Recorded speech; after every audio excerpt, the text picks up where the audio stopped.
বিদায় বছরের পুরোটা জুড়েই স্বর্ণের বাজারে ছিল অস্থিরতা। বাংলাদেশ জুয়েলার্স সমিতি বাজুস পুরো বছরে স্বর্ণের দাম পরিবর্তন করেছে ৮৭ বার।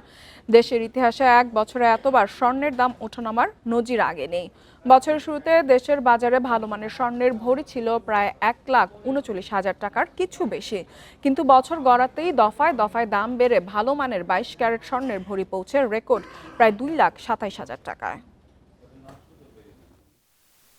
দেশে বিয়ে, আকিকা, পারিবারিক অনুষ্ঠান কিংবা উৎসবে উপহার হিসেবে স্বর্ণের ব্যবহারের ঐতিহ্য বহু পুরনো।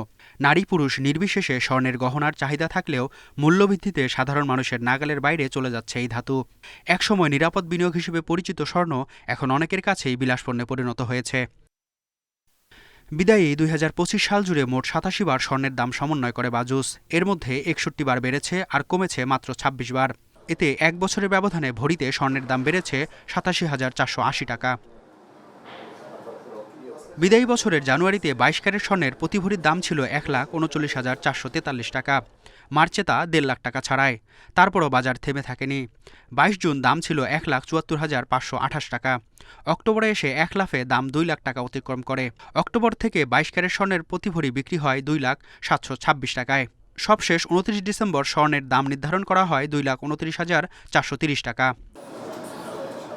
খাত সংশ্লিষ্টদের মতে বৈশ্বিক অর্থনৈতিক অনিশ্চয়তা, যুক্তরাষ্ট্রের ফেডারেল রিজার্ভের সুদহার নীতি পরিবর্তন এবং বিভিন্ন অঞ্চলের ভূ রাজনৈতিক উত্তেজনাই স্বর্ণের দাম বৃদ্ধির প্রধান কারণ। আন্তর্জাতিক বাজারে দাম বাড়লেই তার সরাসরি প্রভাব পড়ে দেশের বাজারে। ফলে প্রতিনিয়তই নতুন রেকর্ড গড়ছে স্বর্ণের দাম, আর সেই সঙ্গে কমছে কেনাবেচা। আমরা আনুমানিক ধারণা করতেছি যে বাংলাদেশে হয়তো ৩ লাখ টাকা হয়ে যেতে পারে গোল্ড।